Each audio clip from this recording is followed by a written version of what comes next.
Olá pessoal, meu nome é Leandro, eu acho que muitos de vocês devem me conhecer aí da UFCG, e junto ao professor Nazareno, que eu acho que muitos de vocês conhecem também, eu gostaria de dar as boas-vindas a esse curso Aprendizagem de Máquina em Dados Textuais.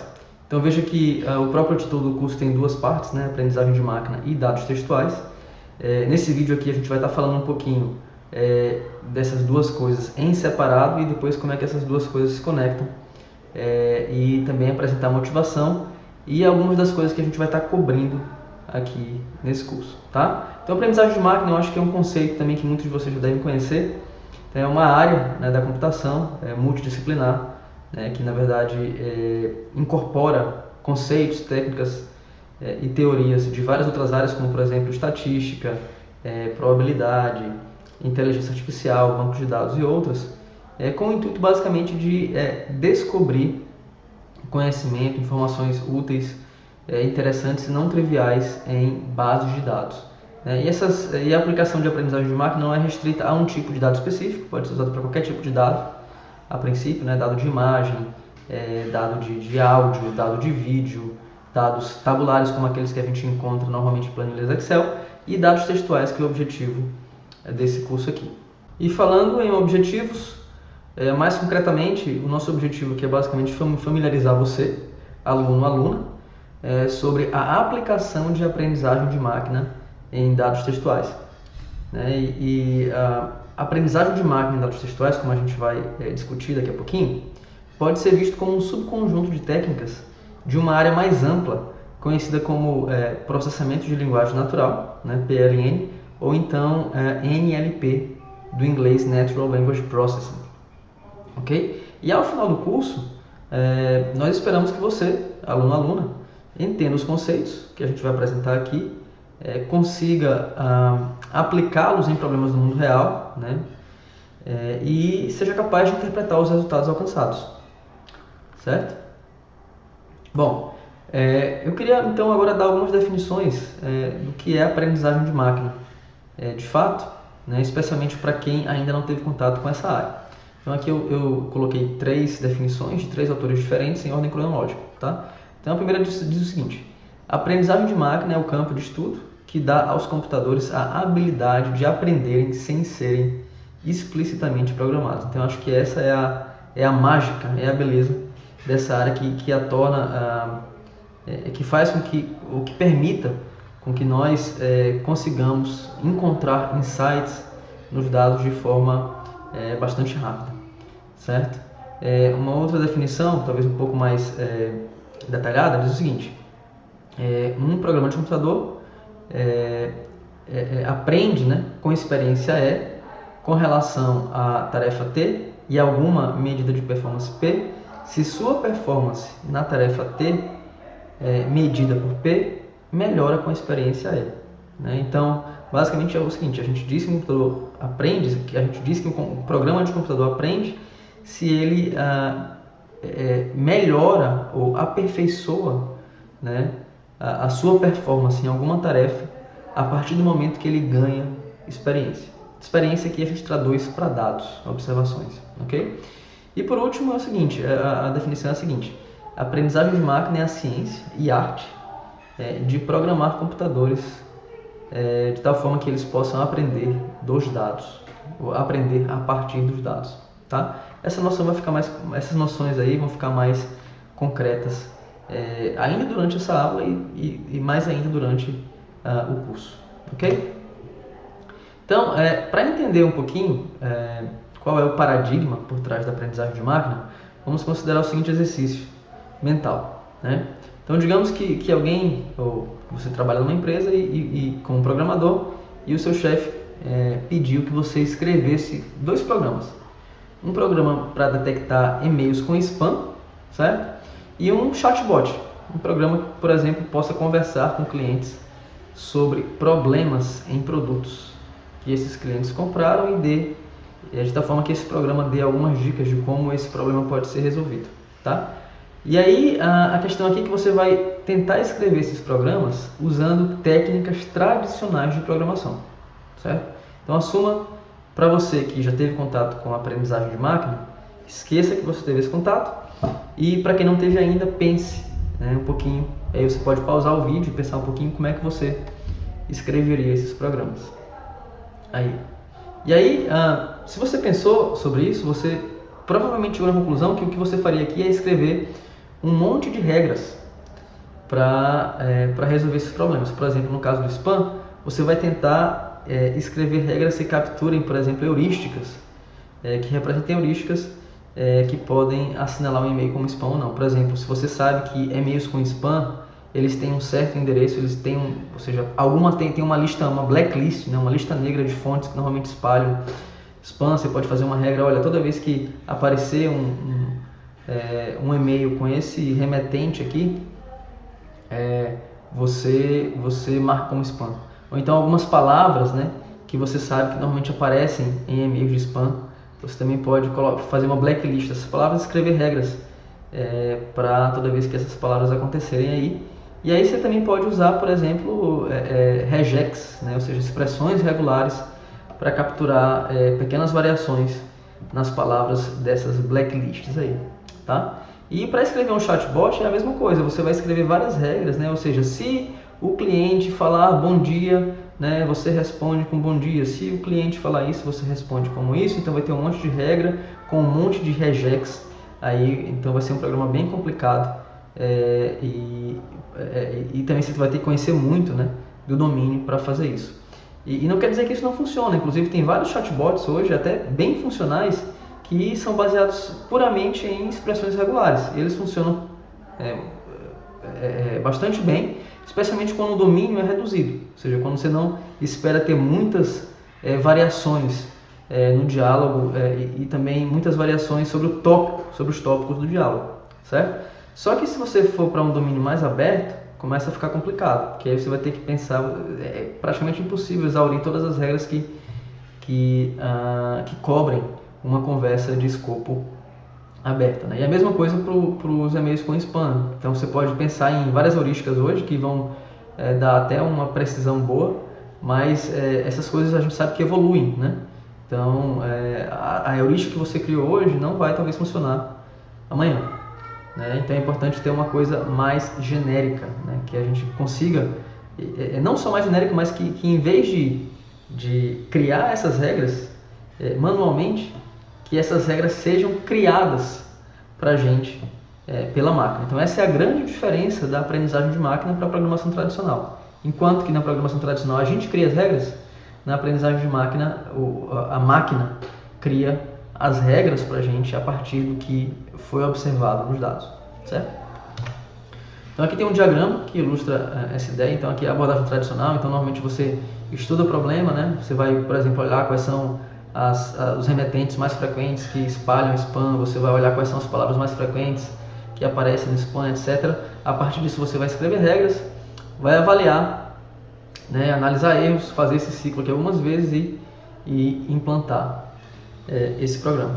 No caso da aprendizagem de máquina, a gente também tem que estudar o problema, tá? A gente não se livra disso, mesmo porque tem toda uma etapa de preparar os dados para o algoritmo, e preparar esses dados envolve normalmente ter um bom conhecimento do problema, certo? Ou seja, para que esses dados eles realmente ajudem o algoritmo a construir as melhores regras possíveis, tá?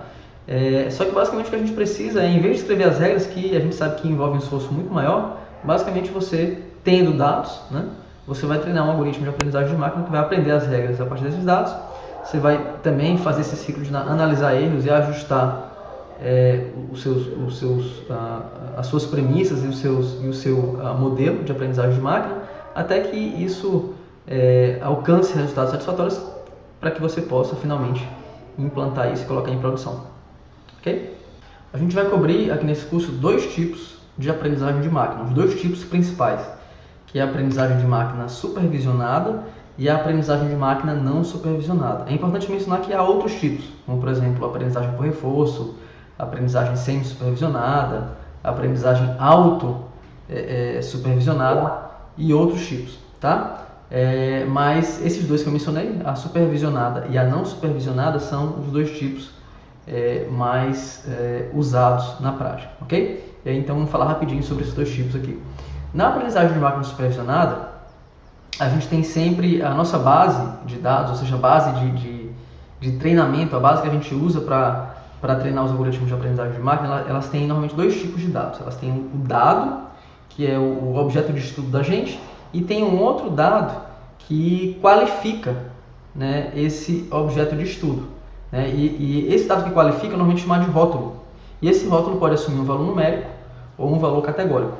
Por exemplo, digamos que você quer construir um algoritmo de aprendizagem de máquina para categorizar automaticamente notícias em tópicos. Por exemplo, você quer pegar uma notícia e dizer se essa notícia é de política, é de esporte, é de economia e por aí vai. Então, o seu dado, o objeto de estudo é a notícia, né, o dado textual da notícia.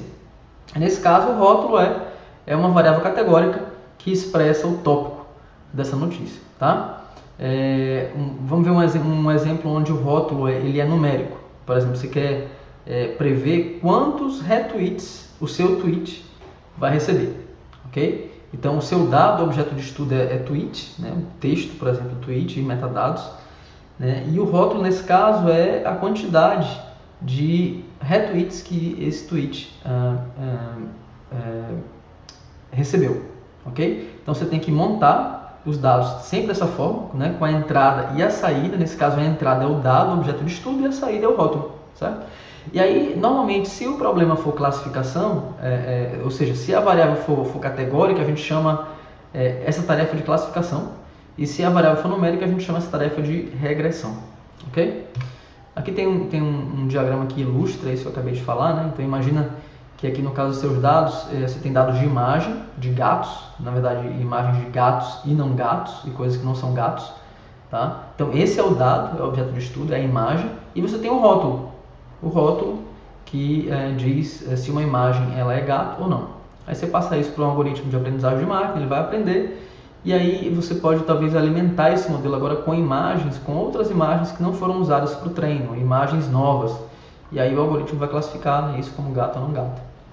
Ok? Então, normalmente na classificação, a gente tenta aprender, né, uma função, ou então de forma mais genérica uma regra que sabe separar, né, as instâncias de uma classe ou de outra. Né? E na regressão é um pouquinho diferente. Na regressão a gente não tenta separar as instâncias, mas a gente tenta se ajustar às instâncias. Tá? A gente vai falar pouco sobre regressão nesse curso, vamos falar mais sobre classificação, então a gente vai dar bastante detalhe ainda sobre esse tipo de coisa aqui. Ok? Bom, aqui tem outro exemplo, né? O exemplo que eu acabei de falar no caso dos artigos. Né? Então, você tem artigos, por exemplo, jornalísticos, né? Então notícias, e aí você passa isso para um classificador que vai dizer qual é o tópico dessa notícia. Okay? Na aprendizagem de máquina não supervisionada, a grande diferença é que a gente não tem rótulo. As nossas instâncias, elas não têm rótulo. Tá? E aí o problema nesse sentido é um pouco menos bem definido. Porque enquanto na classificação a gente basicamente quer aprender uma função que separa as instâncias de cada classe, aqui a gente não tem uma tarefa bem definida. Uma tarefa que é muito usada na aprendizagem de máquina não supervisionada é o agrupamento. Né? Então é o seguinte, você assume que existem grupos naturais nesses dados e aí você vai tentar encontrá-los de forma automática. Então, por exemplo, é de se esperar que notícias que falem sobre política estejam mais próximas umas das outras, formando talvez grupos naturais, do que notícias, por exemplo, que falam de política e economia. Então, política e economia, na verdade, são até coisas similares, mas vamos pegar aqui, por exemplo, política e esporte, são coisas bem diferentes, né? Então, política e entretenimento, né? Também são coisas bem diferentes. Então, é de se esperar que, por exemplo, notícias de política e notícias de esporte, elas sejam mais dissimilares entre si do que as notícias somente de política. Né? Agora, claro que é difícil, né, numa grande base de dados, você encontrar essas coisas manualmente. Então, aí entra os algoritmos de agrupamento que podem fazer isso para a gente automaticamente, e aí tem um monte de insight, né, que a gente pode tirar desses agrupamentos aí, ok? Bom, aqui tem um resumo rápido dessas duas coisas, né? Aprendizagem de máquina supervisionada, nesse caso aqui classificação, e aqui agrupamento. Então você pode ver que os seus dados aqui, ó, aqui eu tenho o eixo, na verdade o eixo x1 e o eixo x2, você pode imaginar que são os atributos desses dados. Esses dados eles sempre são colocados em um espaço de atributos. Então, se eu estou, por exemplo, imagina que eu estou querendo prever o sentimento, né, de um tweet, você pode imaginar que isso aqui é a quantidade de vezes que uma certa palavra acontece nesse tweet, aqui é a quantidade de vezes que uma outra certa palavra acontece, né? E aí, baseado nisso, você coloca os seus dados aqui. Por exemplo, esse tweet aqui é um tweet onde essa palavra aconteceu esse número de vezes e essa outra palavra aconteceu esse número de vezes aqui. Só um exemplo, tá? E aí, como é classificação aqui, no caso, você sabe qual é o sentimento, na sua base de treinamento, você sabe qual é o sentimento de cada um desses tweets aqui. Então, por exemplo, bolinha significa tweet positivo e esse X aqui representa um tweet negativo, por exemplo. E essa tarefa aqui vai ser então construir uma função, né? Eu estou chamando de regra no início, mas é basicamente uma função que vai conseguir separar essas duas coisas. E aí quando chegar um novo dado, se esse dado cair para esse lado aqui da função, você vai classificar ele como X. Se esse dado cair desse lado da função, você classifica ele como bolinha, tá? No caso do não supervisionado, você não tem os rótulos, tudo é bolinha, tá? E aí o que você pode fazer, como eu falei antes, é achar agrupamentos, ou seja, encontrar aqueles dados que estão muito próximos uns aos outros e aí assinalar isso como grupo, né? Então, se eu tenho dados que estão muito coesos, muito próximos uns aos outros, então muito provavelmente eu tenho um agrupamento aí. Aí depois que eu achar o agrupamento, eu posso estudar esses grupos e encontrar insights interessantes aí, certo? Bom, a grande parte, né, a grande parte dos exemplos e pesquisas em aprendizagem de máquina utiliza dados tabulares. São aqueles dados que normalmente a gente encontra em planilhas Excel. A gente tem colunas e linhas, né, de forma que normalmente as linhas elas representam o dado do objeto de estudo e as colunas representam características ou atributos desses dados. Então, tem um dataset bem famoso que chama o Boston Housing Dataset, que ele basicamente ele cataloga, né, casas de Boston com suas características ou atributos, por exemplo, número de quartos, tamanho da casa em metros quadrados, número de banheiros, tamanho da cozinha, né, e etc. Ou seja, outras coisas também como, por exemplo, se tem escolas perto da casa, índice de criminalidade e outras coisas assim. E no final o rótulo é o preço da casa, né? Então, e aí você pode talvez usar esses dados para construir um regressor, né, que vai ser capaz de estimar o preço de uma casa de acordo com as suas características, tá? Então, assim, em muitos exemplos da aplicação de aprendizagem de máquina, e grande parte da aprendizagem de máquina foi desenvolvida em cima de dados tabulares como esses aqui, tá?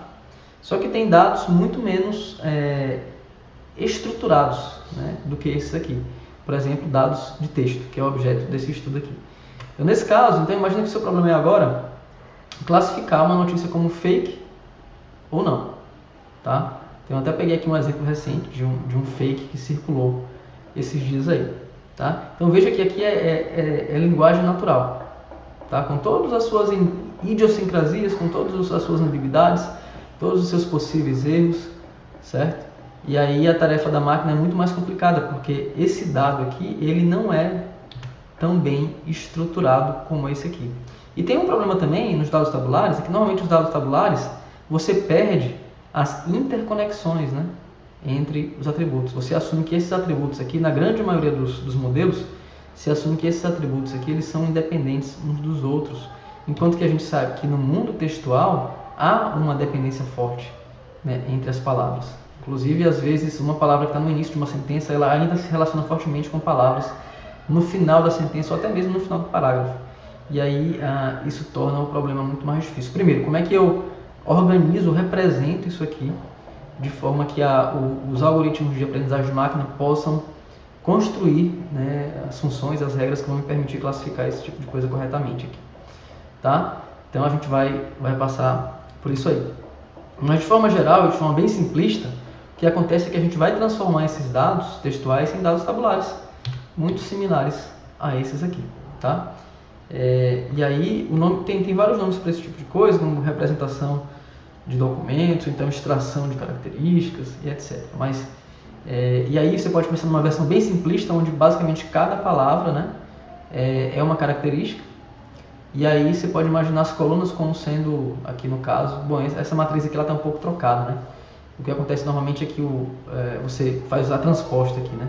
Os documentos eles representam as linhas e as colunas aqui seriam as palavras. E aí você pode pensar em vários esquemas para dar valores a essas células aqui, como por exemplo a quantidade de vezes que uma palavra aconteceu no documento, né? Ou então uma representação binária, onde se a palavra aconteceu você coloca 1, se não 0, e tem outras, a gente vai passar por isso. Só que antes de fazer isso aqui, tem toda uma etapa de pré-processamento desse texto, que é importante e que normalmente usa técnicas da PLN, do processamento de linguagem natural, né? Que vai ser basicamente a nossa próxima aula. Então tem uma etapa anterior aqui, onde a gente faz tokenização, onde a gente faz stemming, onde a gente faz filtragem de palavras muito frequentes, chamadas stop words, basicamente aquele texto que eu mandei para vocês lerem.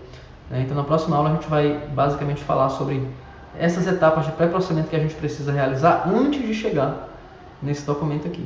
E esse documento aqui ele tem problemas ainda, como eu falei para vocês, ele meio que perde, né, a conexão que essas palavras podem ter umas com as outras. E aí a gente vai resolver isso lá no final do curso, a gente vai ver como é que a gente pode explorar essas possíveis interconexões, ok? Bom, eu falei um pouquinho sobre processamento de linguagem natural e eu queria basicamente agora dar uma definição, porque esse curso inteiro, na verdade, ele pode ser visto como um subconjunto da PLN, como eu falei antes, né? Então, o que é PLN? Basicamente é uma área de pesquisa em ciência da computação e IA preocupada com o processamento de linguagens naturais, como português, inglês, mandarim, certo? É uma área antiga, né, que tem muita coisa feita e que, na verdade, especialmente nos últimos anos, a aprendizagem de máquina tem entrado fortemente. A aprendizagem de máquina, especialmente com o advento do Deep Learning, né, ou seja, aprendizagem profunda por meio de redes neurais profundas, tem realmente revolucionado a área de PLN, não só a PLN, mas várias outras áreas de pesquisa. Então, se você for procurar pelos métodos hoje em estado da arte, para a grande maioria dos problemas que PLN resolve, a grande maioria desses métodos são baseados, ou é baseada, né? A grande maioria é baseada na aprendizagem de máquina, ok? E aqui tem alguns tipos de problema que são resolvidos por essa área, como chatbots, resposta automática de e-mail. Acho que vocês já devem ter visto isso no Gmail, né? Você recebe um e-mail e vai escrever e já tem lá a resposta prontinha para você usar. Serviços de autocompletar, então quando você faz uma busca no Google, o Google já ajuda você a completar aquilo lá, o seu termo de busca, né? O Gmail é a mesma coisa. Moderadores automáticos de fóruns, sumarização de texto, então aquele sumário, né, que o Google gera para você quando você faz uma busca, nem sempre aquele texto lá ele é retirado do documento. Aquele texto lá ele é muito mais sumarizado, é uma sumarização automática a partir do documento resposta, né? Detecção de plágio, isso hoje é muito importante no meio acadêmico, em especial. Detecção de sarcasmo, detecção de fake news. Então, todas essas coisas aqui e muitas outras, na verdade, são tarefas estudadas ou resolvidas pelo processamento de linguagem natural. E, como eu falei antes, a grande maioria via aprendizagem de máquina. Mas, claro que não só aprendizagem de máquina. As coisas que são mais de PLN do que aprendizagem de máquina também são muito úteis aqui, certo? É importante mencionar que há críticas, né, ao uso de aprendizagem de máquina na PLN. Na verdade, não só na PLN, mas em várias outras áreas. E aí tem um debate bem famoso que captura um pouco essa tensão. É um debate entre o Peter Novick e o Noam Chomsky. Na verdade, dois pesquisadores muito conhecidos, muito importantes, né? O Noam Chomsky, na verdade, ele é um linguista e cientista cognitivo, filósofo, historiador, crítico político, etc, etc, né? Professor emérito do MIT, inclusive conhecido como o pai da ciência cognitiva. E o Peter Novick, que vocês devem conhecer daquele livro famoso que a gente, pelo menos eu usei na minha graduação e muito tempo depois também, o livro Inteligência Artificial Moderna, né? E hoje ele é diretor de pesquisa do Google, certo? Então, basicamente, o Peter Novick, ele é o advogado do Machine Learning, e o Noam Chomsky, ele é advogado de uma perspectiva talvez mais conservadora da ciência, onde a gente tem que conhecer, né, o mecanismo do fenômeno estudado a fundo antes de gerar modelos, enquanto que na aprendizagem de máquina às vezes, a gente primeiro modela, né, a partir dos dados que a gente tem para depois entender o mecanismo subjacente, né? Então, assim, nessa perspectiva, às vezes a aprendizagem de máquina é vista um pouco mais como engenharia do que ciência, embora isso seja uma discussão que tem perspectivas diferentes. Na minha opinião, as duas coisas são ciências, são só formas diferentes de abordar o problema, né?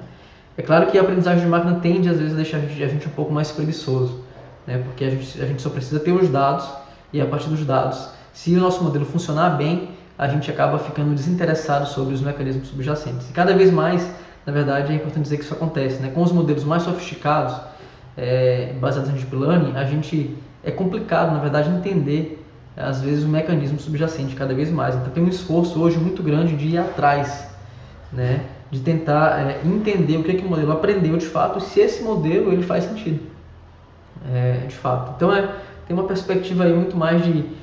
primeiro, o Noam Chomsky é mais ou menos assim: para construir o avião, eu tenho que entender bastante do fenômeno, eu tenho que entender de dinâmica de fluidos, né, e tudo isso, toda essa teoria por trás do voo de máquinas artificiais. Enquanto que na aprendizagem de máquina é o seguinte: eu tento imitar um pássaro, e aí, se funcionar, tá valendo, e depois que eu vou tentar entender o mecanismo por trás. Então tem esse debate, se você colocar lá debate Norvig versus Chomsky no Google, você vai achar um monte de coisa interessante sobre isso. Eu acho que vale a pena dar uma olhada nisso por si só, é interessante, certo? Bom, e aqui a gente está, sem querer, claro, desmerecer o Chomsky, né? A nossa abordagem aqui ela vai estar mais alinhada com o Peter Norvig. Um outro pesquisador bastante famoso, que também é mais advogado, que advoga, na verdade, pela abordagem de aprendizagem de máquina, é o Yann LeCun, né? Ele foi recentemente agraciado com o Turing Award, né? O maior prêmio da nossa área, ciência da computação. Ele é um cara da área de Deep Learning, então ele também advoga por esse caminho da aprendizagem de máquina, ou seja, a gente pode sim pensar numa abordagem mais empírica, e a partir disso a gente pode ganhar insights para entender o mecanismo subjacente a esse fenômeno que a gente está estudando, certo? Bom, sobre como vai se dar esse curso. Basicamente a gente vai dividir esse curso entre aulas gravadas, e a razão basicamente é porque em regime de quarentena, vocês devem ter ouvido aí, com criança em casa é sempre arriscado fazer aula ao vivo, né? Teleconferência, onde a gente vai poder se aprofundar. Então a tendência é que essas aulas gravadas sejam mais curtas, mas nas teleconferências a gente vai poder talvez tirar dúvidas, né? E tocar em pontos que ficaram talvez um pouco mais vagos durante as aulas gravadas, e também introduzir alguma prática, né? Ou seja, mostrar como é que um certo conceito ele funciona na prática. Essas aulas gravadas elas vão ser seguidas de quizzes lá no Canvas, tá? Então a gente sempre vai ter um quiz, inclusive depois dessa aula aqui vai ter um quiz para vocês fazerem. E a gente também vai ter vários laboratórios em Python, certo? Então a linguagem escolhida vai ser Python, junto ao R, que eu acho que é uma linguagem que vocês viram também. Python hoje é uma das linguagens mais usadas para Data Science, né? Então, e tem um monte de biblioteca pronta aí para resolver vários tipos de problema que a gente vai encontrar durante esse curso. Então vai ser basicamente Python com essas bibliotecas. Por exemplo, NLTK, uma biblioteca muito usada para Natural Language Processing. Scalone é uma biblioteca genérica para Data Science, que também tem ferramentas para lidar com PLN.